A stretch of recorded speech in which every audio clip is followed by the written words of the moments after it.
Have you ever wondered, why is it that some people speak so eloquently, listen to countless Dharma talks, and yet still act unethically? Still caught up in ego, jealousy, anger as if they've never once stepped into a temple? Is understanding Dharma enough to say someone is truly practicing? Well, the answer might surprise you, because real spiritual practice doesn't begin with knowledge. It begins with the heart. And the heart, that invisible space within us, no one can see it, no one can touch it, but it's the most precious thing we have. More valuable than beauty, money, or status. But here's the irony. The most valuable thing is often the hardest to notice. It's like a black hole in space. You don't see it directly, but you feel its pull. In the same way, your inner world reveals its through how you speak, how you act, how you choose each day. And ultimately, that inner world shapes where you go after this body fades away.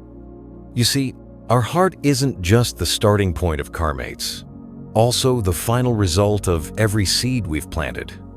A person who lives with kindness, builds bridges, helps others, even if they don't gain much in this life, their heart becomes softer, brighter, filled with compassion and clarity.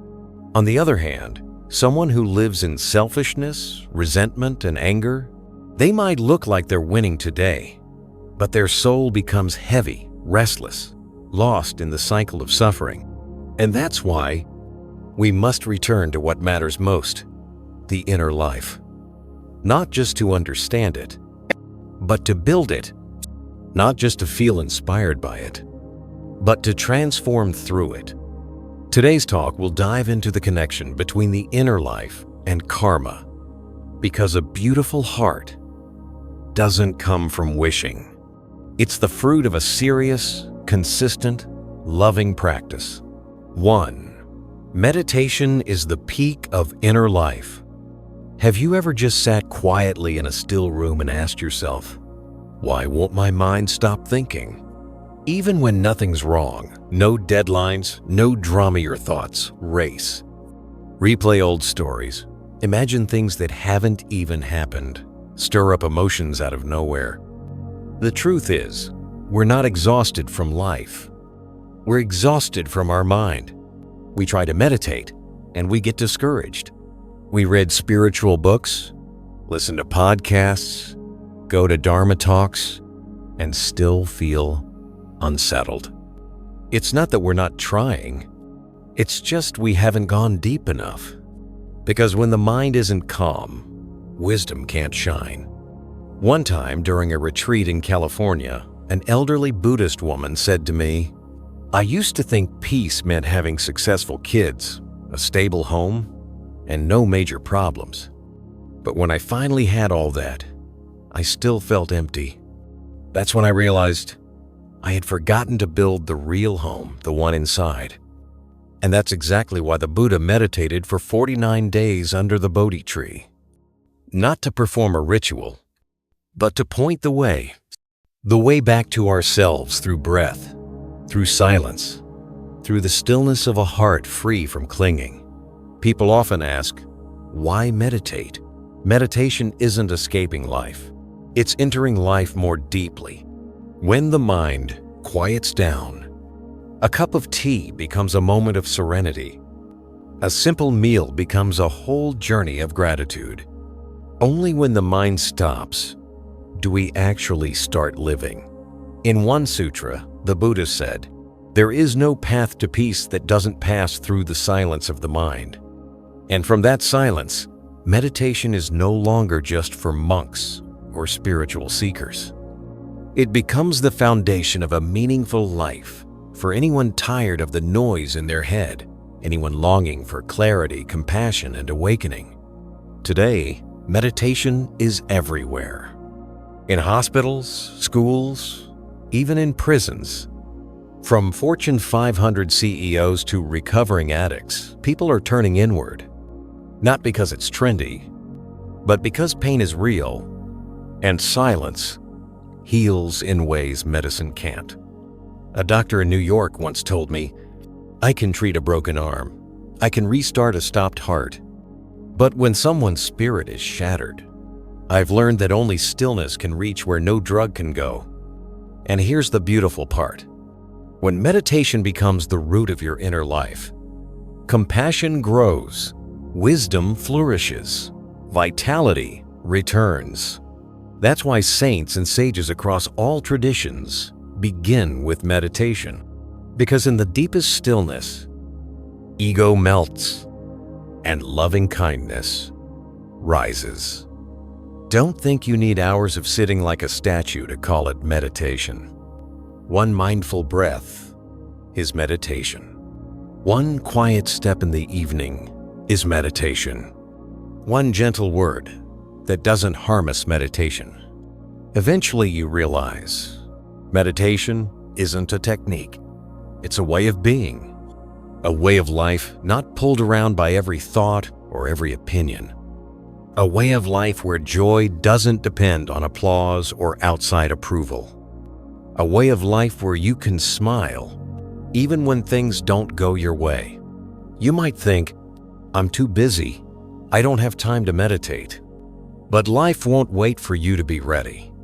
It simply waits to see if you'll pause long enough to come home to yourself. So tomorrow morning, try this.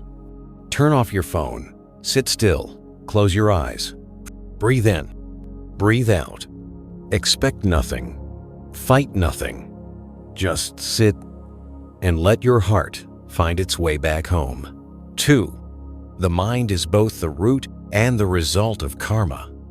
In conversations with lay Buddhists across various meditation centers in the US, there's one question that keeps coming back. Why do some kind-hearted people still face so much suffering while others who are cunning and manipulative seem to live comfortably and are even respected? At first glance, it sounds like a paradox. But when we look deeper through the lens of karma and the inner mind, things begin to make sense. You see, in Buddhism, nothing just happens. Every result, whether joy or pain, begins from one place, our own mind. The Buddha said in the Dhammapada, mind precedes all mental states. Mind is their chief. They are all mind-wrought. If with an impure mind one speaks or acts, suffering follows like the wheel that follows the foot of the ox. This is why the mind is the birthplace of karma. Every action, whether wholesome or unwholesome, starts from a single thought. A thought gives rise to speech. Speech leads to actions. And repeated actions become habits, which shape our karma. Picture it like planting a seed.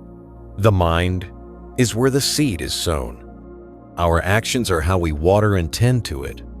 And in time, the seed becomes fruit. But here's the deeper truth. That very fruit loops back to reshape the mind.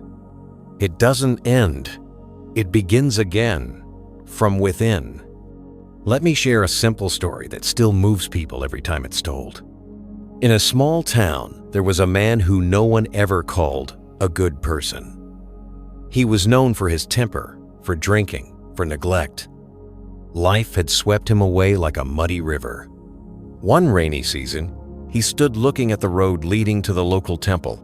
It was muddy, full of potholes. He thought, why doesn't anyone fix this? And in that moment, he answered himself with action. He picked up a shovel. He found stones. He started filling the holes. No one asked him to. No one paid him. No one even thanked him. But he kept doing it, quietly, day by day. Years passed, and people noticed he had changed. He was less angry. He drank less. His eyes were clearer. His words were softer. He hadn't just repaired the path to the temple. He had rebuilt his own mind.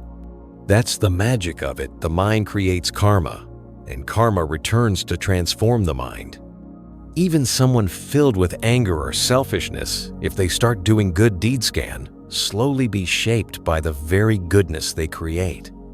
A heart that once held rage can grow calm. a selfish soul can become generous.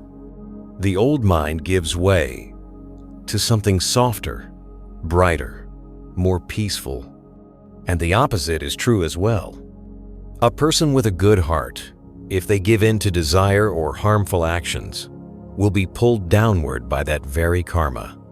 They become anxious, directionless, cold, lost in the very shadows they once tried to avoid. That's why in Buddhism, there's no permanent good person or bad person. Everything changes depending on karma. And karma? It always begins in the mind. Now, if you're thinking, well, I think good thoughts, I try to live kindly, I don't harm anyone, so I'm safe. Let's pause for a moment. Because good intentions alone without right actions are just vague ideals.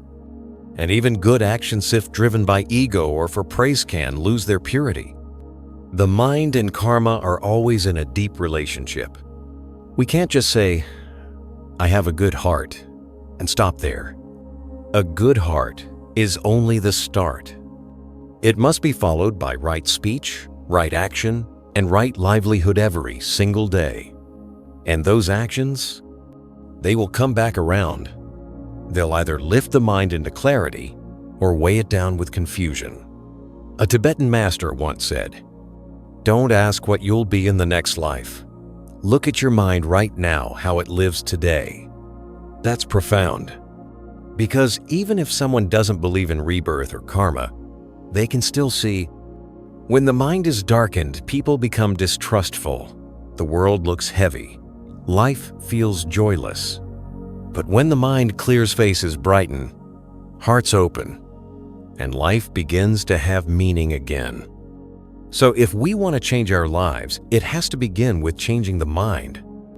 And to truly nourish the mind, it can't just stop at thinking kind thoughts. We have to live it. We have to act on it.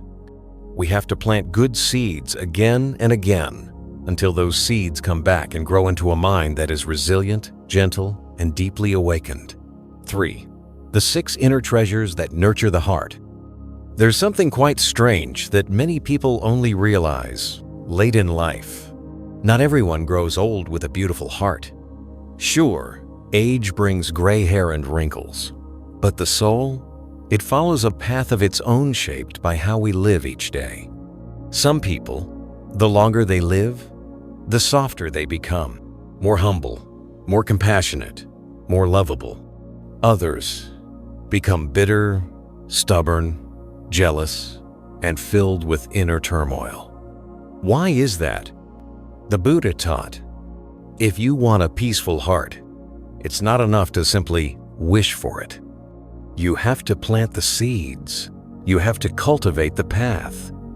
It's like growing a garden. You can't just hope for flowers. You have to tend the soil, water the roots, care for each corner. And so it is with the heart.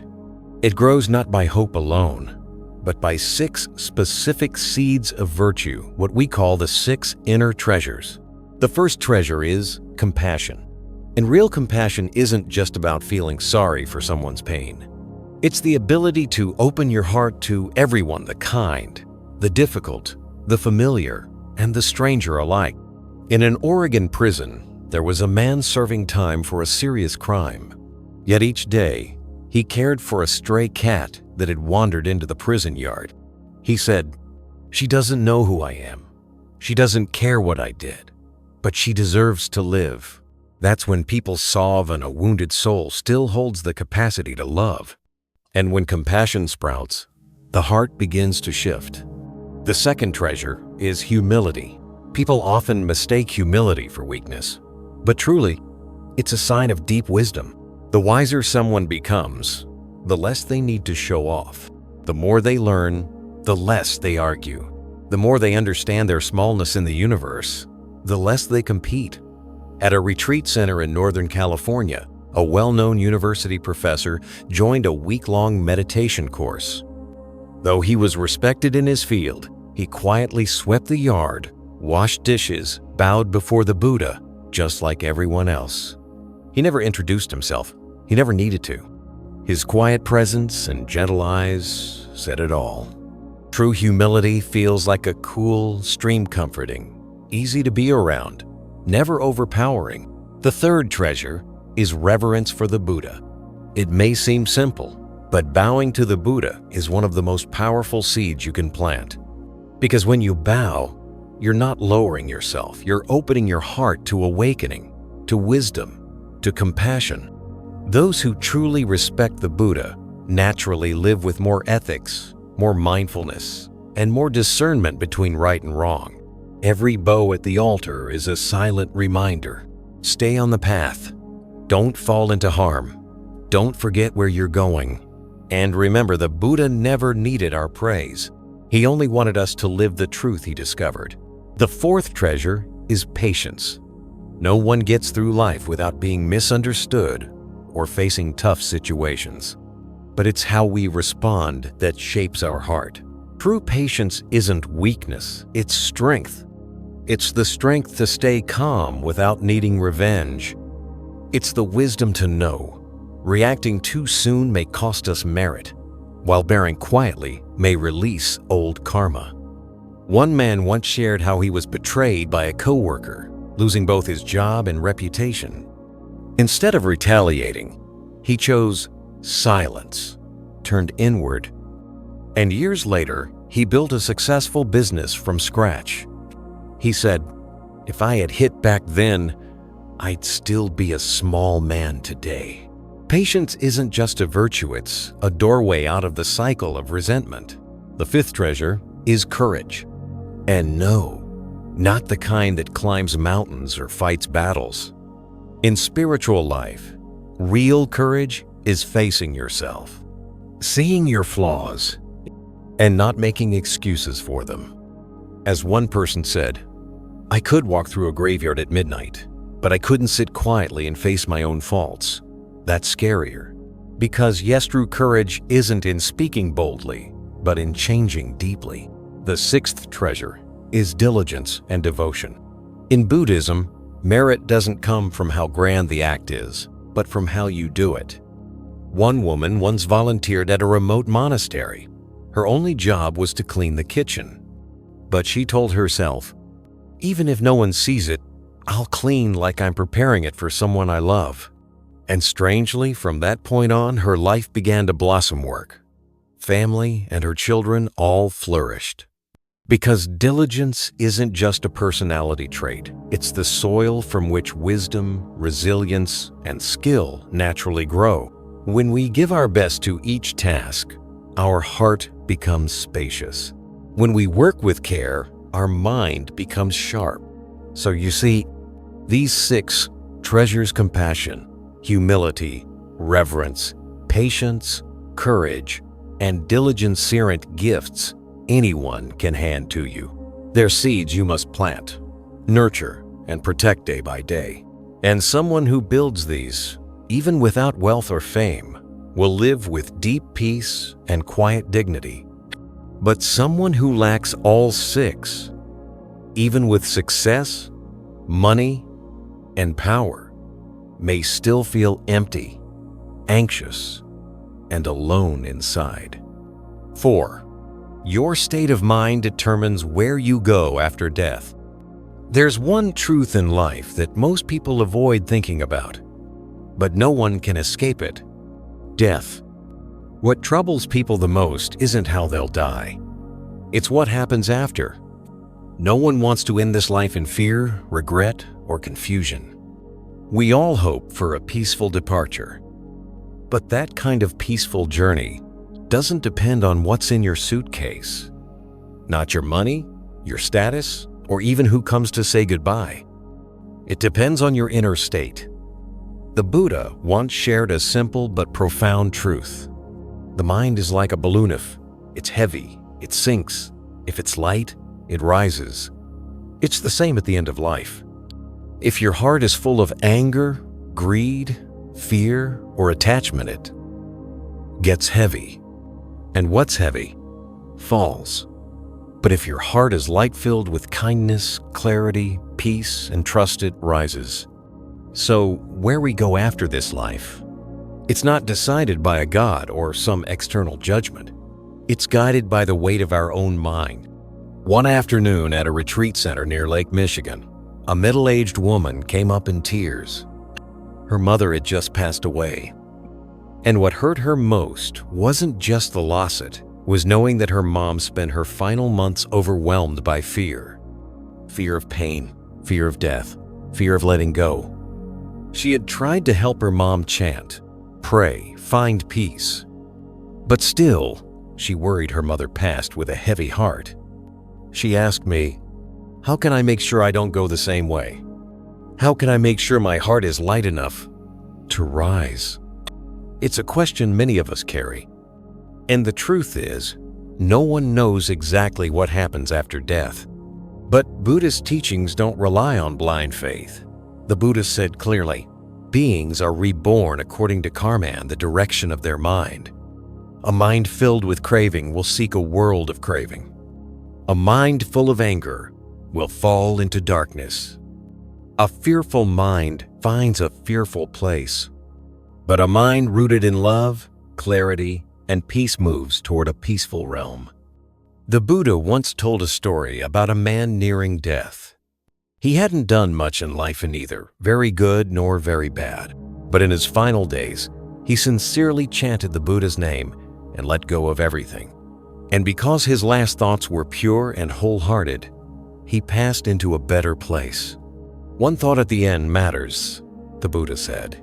But that one light thought can only arise from a life that has practiced letting go. You can't wait until your last breath to suddenly make the mind peaceful. You have to train for it day by day. Be kind. Let go. Forgive. Practice gratitude. Stop clinging to being right or getting even. Each small act is like pulling a feather from a heavy coat, lightening your soul, one moment at a time.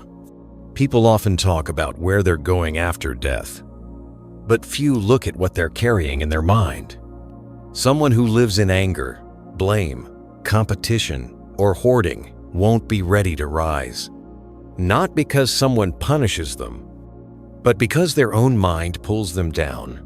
But someone who lives simply serving others, saying sorry, forgiving freely, when it's time to go, their heart is already light. There was an elderly woman in New York. She lived alone, nothing flashy. But everyone in the neighborhood knew her. She cooked for the homeless, tended the garden outside the building, smiled at strangers, never complained. When she passed away, no one sobbed loudly, but the whole block stood in silence. Because deep down, everyone felt she had gone somewhere beautiful, not because she was rich or famous, but because her heart was weightless. So if someone asks, "Where will I go after I die?" the better question is, what's the weight of my heart right now? Am I living to open up or to carry more burdens? Do I fall asleep with a mind that's peacefuler, one filled with worry, anger, and regret? Your state of mind today is the path you'll walk tomorrow. And how do you lighten the heart? Not by escaping life, but by living it well, with kindness, with mindfulness, with generosity, with ethical living, and with wisdom. You don't need to do anything grand. You just need to live each day in a way that adds no new burdens to your soul. And that alone is enough to prepare you for a beautiful journey ahead. 5. Wanting to be good isn't enough. Have you ever heard someone say, "I want to be a better person"? Or maybe, "From now on, I'm going to live more mindfully." Even, "I get it now. I understand the teachings. I'm going to change." It all sounds great. But the truth is, just knowing isn't enough. Just wanting isn't enough either. There are people who can quote every spiritual teaching, who've read stacks of Buddhist books, who memorize the words of the Buddha, but still lose their temper over small things. Still get jealous. Still hold grudges. Still feel hurt by what others say. Why is that? Because understanding doesn't mean embodying. Knowing spiritual wisdom is a beautiful start, but that's all it is. A start. If you really want to become someone kind, compassionate, and wise, it takes practice. It takes training. It takes effort. A good heart doesn't just magically appear because you want one. It has to be cultivated, just like a garden. There's a well-known story among Buddhist monastics. A layman came to hear the Buddha speak every day. He knew the scriptures by heart. He could debate and teach with sharp logic.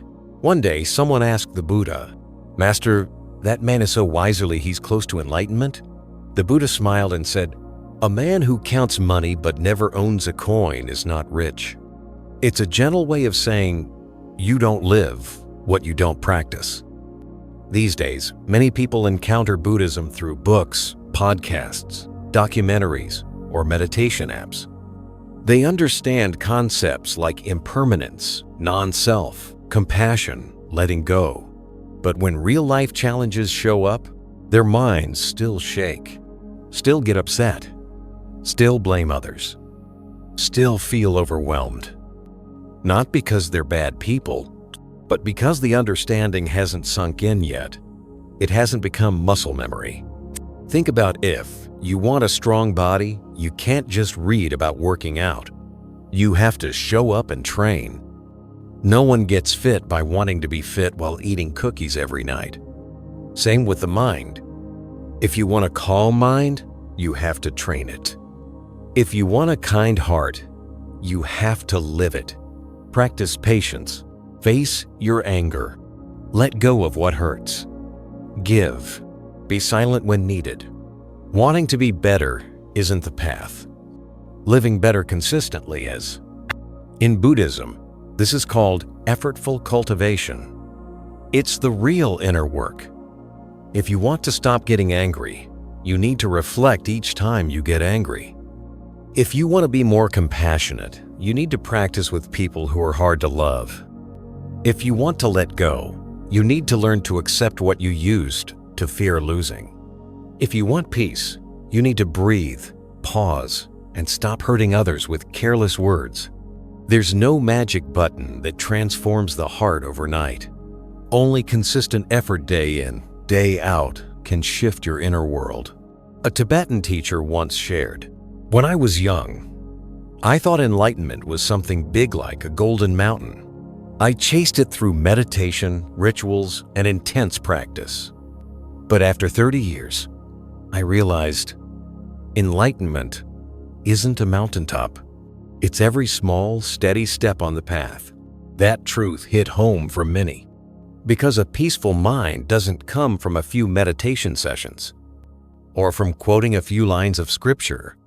It doesn't even come from understanding Dharma. It comes from living the Dharma, one small, honest act at a time. An older Buddhist woman once said, "When I was younger, I read Dharma books but still snapped at my husband. Now, I don't read as much, but I wash dishes mindfully, tend my plants with care, and sit quietly each day. And I no longer feel so irritable." That's the difference. Dharma isn't about sounding wise. It's about living wisely. Think of it this way. Everyone wants sweet fruit. But if you never plant a seed, never water it, never care for the soil, how can you expect a harvest? The mind is the same. If you want a kind heart, you need to plant the right seeds. Seeds of patience, of generosity, of restraint, of silence, of steady effort, especially on days you feel like giving up. Because no one becomes better overnight. But if you don't quit, day by day, you look back and realize you've become softer, more grounded, more at peace. And that is transformation. 6. Wisdom and talent come from inner goodness. There's a quiet belief in modern society that if someone's smart and talented, success and happiness will just follow. But real life doesn't always play out that way. There are people with high education, sharp skills, and charisma, yet their lives are full of turbulence, broken relationships, anxiety, and the further they go, the emptier they feel inside. On the other hand, there are people who didn't go far in school, live simply, speak little, but wherever they go, they're loved. Their work flows smoothly, their kids are respectful, and their hearts feel at peace. Why is that? Because true wisdom and talent aren't just gifts you're born with. They're the fruits of inner virtue, of ethical seeds planted long before. The Buddha taught, merit gives rise to wisdom. Wisdom leads to the path. The path leads to liberation. In this teaching, merit isn't just about wealth or luck. It's the foundation of everything good. When someone is humble, kind, and caring, their heart slowly begins to open. And only when the heart opens can true wisdom come in. Wisdom can't enter a heart full of arrogance. Talent can't bloom in a mind twisted by jealousy or pride. At a Dharma sharing in a temple out west, a woman in her 60s raised her hand and asked, "Teacher, I don't have any special gifts. I'm not as talented as others. What can I do to improve?" The teacher paused, smiled gently, and asked, "Do you live with kindness each day?" She nodded. "I try not to harm anyone. I help when I can. I try not to hold on to anger." The teacher replied, "Then you've already planted the seeds. Now just keep watering them. In time, your gifts and wisdom will blossom on their own." And the room fell silent. Because the truth is, talent doesn't fall from the sky. It grows from within. Like a tall tree, if you want it strong and sturdy, the roots need to go deep. In the same way, someone with a kind, ethical heart, someone who lives with truth, humility, and goodness, they are planting deep roots. And from those roots, real talent and wisdom will grow, naturally, without force. I've also met people who were incredibly smart and skilled, great communicators, quick thinkers, natural leaders. But because they lacked sincerity and kindness, they slowly lost the trust of others. Colleagues left, their careers faltered, their blessings ran dry, and eventually they would say, "I don't understand. I'm so capable, why isn't anything working out?" It's because talent without ethics eventually collapses. Just like a tree without roots, it's only a matter of time before it falls. In the Buddhist tradition, there are young monks just 12 or 13 who speak with deep clarity, act with wisdom and grace. People wonder how they're so mature, and the answer is simple. They're carrying blessings and inner virtue from many past lives. Meanwhile, some people work hard their whole lives, but never seem to shine. Not from lack of effort, but because their minds are still clouded by selfishness, resentment, or ego. If you want to awaken wisdom, you have to open your heart. If you want to grow in talent, you have to live with kindness. So if someone feels like, "I don't have any standout gifts," don't be discouraged. Start with ethics, with kind speech, with right action, with love, with patience, with gratitude. Because ethics is like sunlight. When it's there, the flowers of wisdom and talent bloom on their own. And if you do have great skills and success, don't forget, ethics is the foundation that supports it all. Skill without kindness can turn into pride. Intelligence without compassion can become manipulation. But when your ability comes with a warm heart, it becomes something lasting, something that serves others. Good people eventually become great, but great people without goodness, they often lose their way. A meditation master once said, "Talent is a flame. But without the lantern of ethics, that flame will go out. Talent doesn't justify arrogance. Knowledge doesn't cover up a bitter heart. And success without virtue? It's like a tall tower built with no foundation. In the Buddha's teachings, there's a beautiful phrase: cultivate both merit and wisdom. Not just being good, but knowing clearly what's right and what's not. Not just being smart, but using that intelligence to help others. So if you're on the journey of self-growth, don't just collect skills. Learn to be a good human being. Plant the seeds of compassion, humility, gratitude, deep listening, forgiveness. And from that soil of inner virtue, your wisdom and talent will grow quietly, naturally, without needing to compete with anyone. 7. A kind heart doesn't grow from self-indulgence. There's a common misunderstanding these days that being kind means being soft. That forgiveness means letting everything slide, even our own mistakes. But if you look a little deeper, you'll see a genuinely kind heart doesn't grow in the soil of self-indulgence. It grows through discipline, through facing ourselves honestly, through courageously owning our faults and shaping ourselves from the inside out. There's a saying from an Eastern monastery: loving yourself doesn't mean excusing every mistake, it means teaching yourself to live rightly. That's true in meditation, true in spiritual practice, and true in everyday life. We can't keep saying, "Well, I'm only human," and then give ourselves permission to keep snapping at others, being selfish, jealous, procrastinating, or making the same poor choices, then brushing it off with, "Hey, everyone has bad days." A spiritually mature person knows how to take responsibility. Without tearing themselves down, they hold themselves to high standards. Without self-punishment. That's a fine line, but it matters. At a winter retreat in Northern California, a man in his 50s broke down in tears as he shared, "I've never let myself feel responsible for anything. I thought because I've suffered enough, I should go easy on myself. But the more I did that, the deeper I sank into the same patterns until I didn't even recognize myself anymore." That moment left the entire room silent because so many people live just like that for years. A good heart doesn't grow by pampering ourselves. It grows by seeing ourselves clearly and making changes. Like a mirror, it only shines when we wipe off the dust. To do that, we first have to see where it's dirty.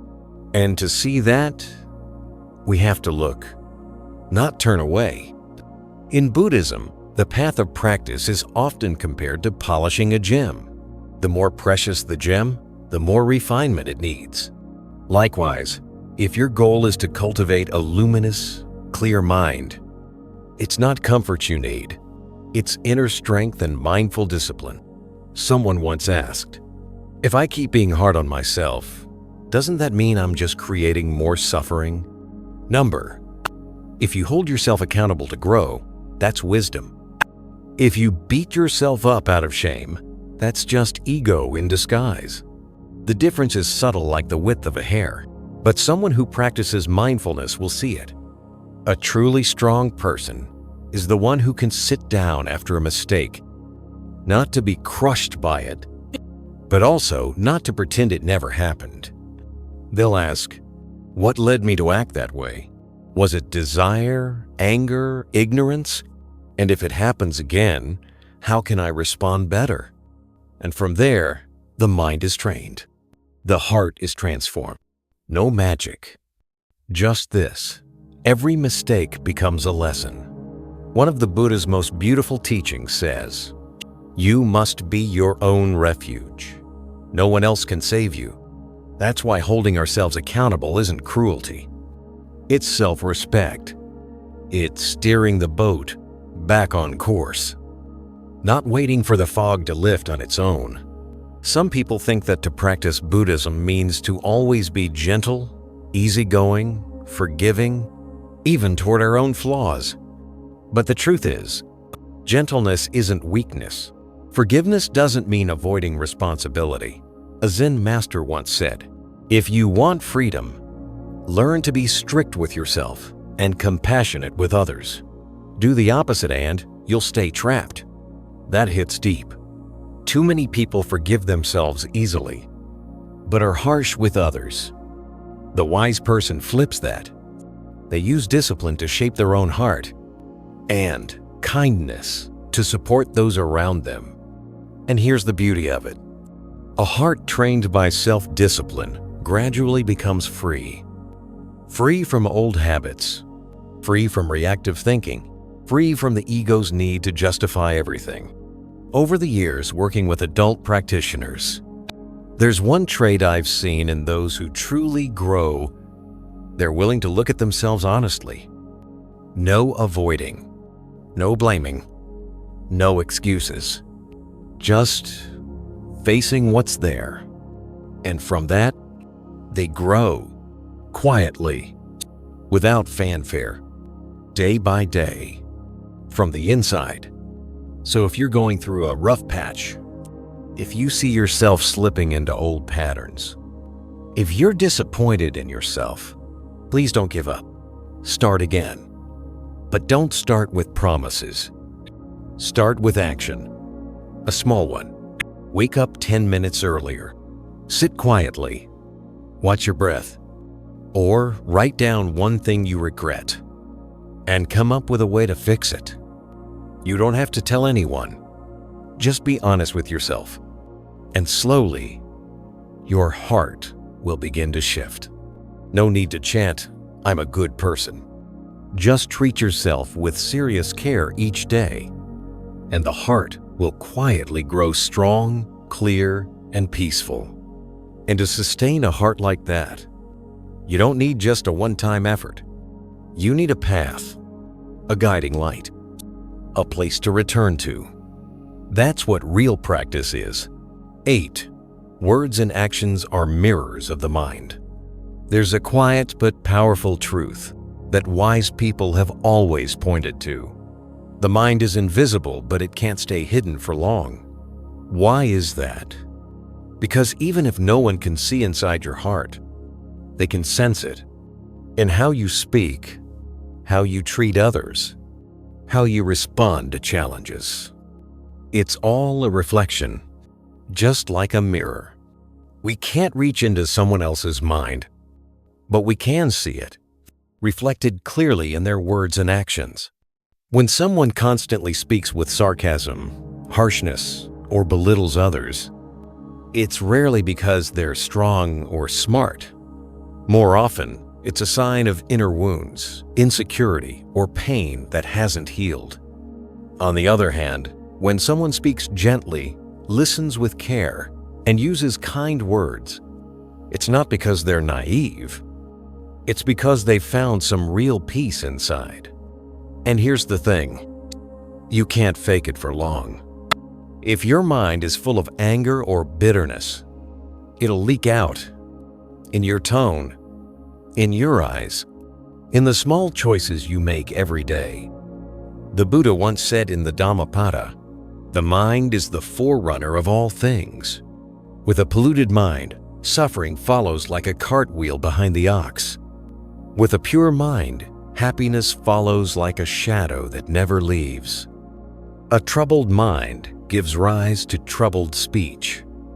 A peaceful mind gives rise to words of kindness." That's why in Buddhist practice, right speech is a core part of the path. Not just because our words affect others, but because they reflect our level of inner cultivation. At a retreat in the Pacific Northwest, a middle-aged woman once shared, "I've always been the type to speak fast and speak straight. I thought I was just being honest. But one day, her daughter broke down crying and said, 'Mom, I know you love me, but the way you talk makes me feel like I don't matter.' That night, the woman couldn't sleep. Not because of her daughter's words, but because she finally realized there was a dryness inside her heart, and it had been spilling out in every sentence she spoke. We often say things like, "Oh, I was just talking, what's the big deal?" But words are like drops of water falling on stone. Over time, they wear deep grooves. A harsh mind produces sharp words. A gentle mind produces soft ones. So if you want to know what kind of mind you're living with, you don't need a mirror. Just pay attention to how you speak, to how you react to life. If you often complain, your mind may be stuck in scarcity. If you snap easily, there may be pain you haven't healed. If you're quick to criticize, it might be because you're struggling to accept yourself. It all begins within. And that's why spiritual practice can't be separated from daily speech and behavior. It's not about how often you meditate or how many scriptures you've read. It's about moments like, can you speak kindly even when irritated? Can you stay silent when winning the argument doesn't really matter? Can you greet the janitor with the same respect as the CEO? A friend of mine once said, "After years of practice, I don't judge people by what they write or preach. I listen to how they speak to the waiter." That's real. Because a good heart isn't something you perform when others are watching. It shows up when you're unguarded, when you're tired, when you're not trying to impress anyone. And in those moments, your words and actions reveal the entire depth of your mind. So how do we make sure our words and actions reflect light, not shadow? There's no shortcut. Only one way. Train the mind. When the mind is clear, our words naturally soften. When the mind is calmer, actions naturally become kind. No need to pretend. No need to rehearse a script. Just live from the inside out. Each day, you might try small practices like, before speaking, pause and ask, what kind of mind is this coming from? When you feel anger rising, ask, what's really underneath this feeling? When someone makes a mistake, instead of scolding, gently ask, is there something you're struggling with? Not to show off, but to remind your own mind. Reflect, light not shadow. And here's the beautiful part. When the inner mind begins to transform, you don't need to say much. You don't need to explain. Just your presence becomes the teaching. A smile, a kind glance, one small act of care is enough for others to feel the warmth and compassion inside you. Someone once asked me, is the inner mind really that important? Isn't life about more than just how we feel inside? But if you look back at this journey we've walked together, from meditation, karma, the 6 inner treasures, the moment of death, to the subtle training that no one else sees, and the way we speak and act daily, you'll realize every beautiful thing in life begins in the mind. And every source of suffering does too.